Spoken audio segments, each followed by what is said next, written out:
So game two, it looks like both players are sticking with what they got. Well, so we see a Sunseer. So Sunseer we buffed, right? Because at some point we had this one dev who played this hilarious deck. They played Arcanist Magmar. You can imagine Flash, Owl, Fractal Replication. It's just hilarious. And then you Crystal Burst and stuff like this. And this player loves playing um, Soul of Ath and stuff like that. And so they played Sunseer to get some healing because it's also an Arcanist. Did it used to heal for a flat amount, and it's now the damage that's dealt. Yeah, it used to be flat 2. And at some point, they Greater Fortituded their Sunseer and then Fractal Replicationed it. And it was still healing for 2. I'm like, oh, that's really weird. That doesn't feel Yeah. good. It should heal for 4 because it's 4. So yeah, we buffed it. I mean, my heart stopped at that turn. I thought that Kosvid was again going to get their turn 1 play Night Sorrow. But Yeah, I thought that was coming down as well. yeah, no, it's You really have to play around that against Abyssian. We didn't get punished this time, but yeah, don't let that happen to you guys. It's devastating.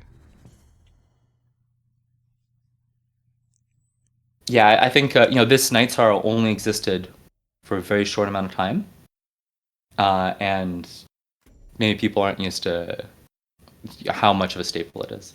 It's one of the strongest cards in Abyssian for sure. I think that this play from Droplett to shroud the mana tile Yeah, I instead of like the that. Sunseer is really interesting because they're absolutely right that if Sunseer just walks onto the mana tile and you get harvested, that's so bad for you. Yeah, for sure. When my opponent plays that opening, it's not always the case, but it tends to signal to me that they quite want to ramp to 5. Yeah. I think that that's one of the main reasons to play the opening. Though, if you want to maximize the chance of ramping to 5, you can actually do the same opening that Kosvid did in game 1. And because the Sunseer is a 2/4, it's it's pretty hard to kill it with just the minions. I mean, it can get spectral bladed, so it's not a good play here. But um, the best example of this is maybe doing that with the Jaxi. It's really hard to clear Jaxi in that diagonal position. Yeah. This is brutal. But Yeah, I was curious on this turn whether he'd just Plasma Storm and go face, or whether what he actually ended up doing was clearing off a minion, and so he could get in a hit with the Corsair. Just steal a card out. Hopefully, so it's something good. Maybe you get lucky. yeah, that's pretty funny.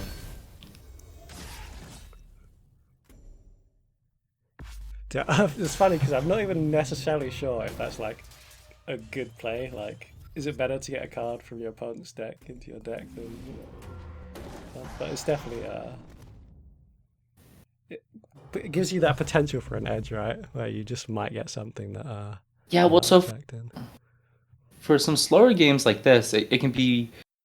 I can see it. So I guess for what Kosvid is thinking there is that the kind of deck that Droplett is playing, this really mid-range Abyssian, it does have some trouble closing out games against Law of Healing because it has 3 Revenants as its top end.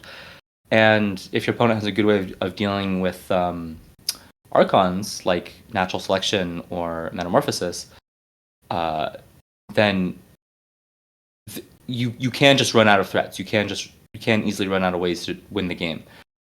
So if the Corsair happens to get a Revenant, that's huge because then essentially Droplet has 2/3 as many ways to, or as much of a late game, and the payoff there is so big that it might be worth going for.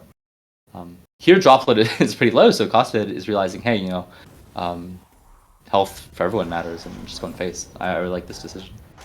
Yeah, I am in favor of this because yeah, you can't deal with the Archon, so the alternative is just to play really aggressive onto your opponent who's already low.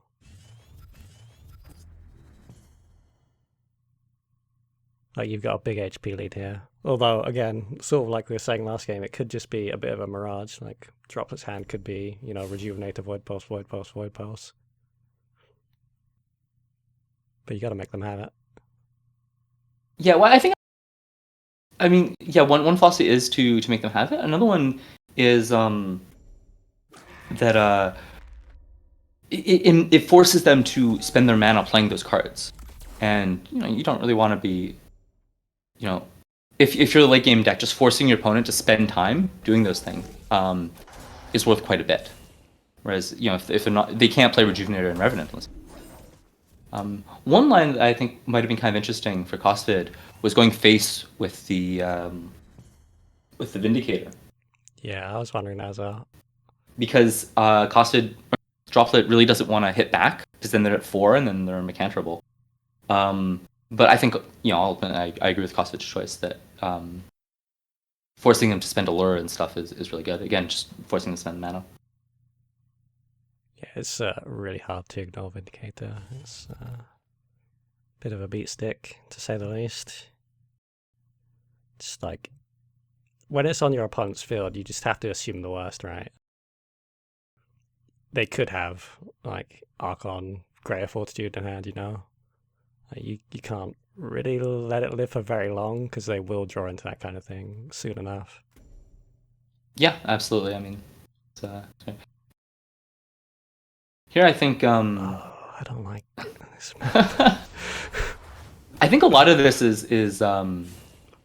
because that mana burn isn't going to be doing that much in this matchup, and so just getting out of your hand is worthwhile. Yeah. Wow, what a turn from Kosvid. Yeah, so many, one way of putting it. Just isn't getting much done there. Yeah, so I guess what Kosvid is thinking is that they don't want to waste their heal, so they didn't want to go double Rejuvenator there, and then they played the mana burn, just to draw 2 cards, basically an extra place, which is makes total sense. I was surprised that Droplett played the Mystic where they did, because that lets Mecantor hit face and not die. But then Kosvid didn't Mecantor, so. And then Droplett's doing a great job of playing around natural selection right here. I think that they're kind of banking on this Earth Sphere Rejuve to keep them up for a long time, but stuff does kill you pretty quickly. So Droplett is doing a great job of making themselves hard to kill. I mean, for sure. Like, even if you have a lot of healing, you can't, like, this Archon's hitting you for 7 every turn. It's hard to heal 7 every turn. Yeah, I mean, if you don't clear it. So I think Kosvid here, what they're thinking about doing is natural selection, walk forward, Mecantor, Greater Fortitude. But then Droplet's still going to have 1 charge on the Spectral Blade. There's still going to be an Archon, that's 11. And they can die to Revenant Void Pulse, right?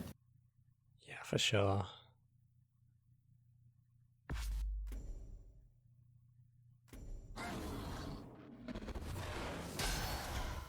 But at no point, sort of in this, like, he's hitting as well. I mean, I guess. Okay, now they're dead to just Revenant. Yeah, this is the oops like comes out. This is that's unfortunate. That was some. Oh wow, Droplett changed their deck and very unexpected. Yeah, Kosvid had a bit of a weird deck with some odd card choices, like the Sunseer and the Corsair and the Mana Burn. He didn't have one card like that you mentioned earlier. Metamorphosis would have, like, he just had no way to do it with the Archon. Kind of. Yeah, I think people right now are playing Plasma over Metamorphosis a lot. It can take some time to realize that Metamorphosis is really, really good. The card's broken.